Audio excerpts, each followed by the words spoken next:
Ստրասբուրգում ԵԽԽՎ-ում 3 մտահոգություններ էր հնչել, որ իշխանություն եկեղեցի առճակատման մասին, արդյոք այս փաստը, որ արդեն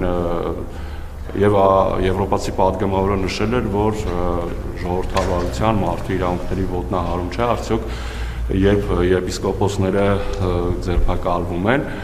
արդյոք այս հարցը մտահոգիչ չէ մեր համար, երբ արդեն միջազգային հարթակներում է քննարկվում, եւ որքանով էր իրականությանը համապատասխանում Արարատ Միրզոյանի պատասխանը, երբ չկա դատական կայացրած ակտ, բայց նա վստահ այսպես ասում է, որ հոգեորականները փորձել են զավթել իշխանությունը եւ սպանել իրեն։ Այսքանը։ Նախ մենք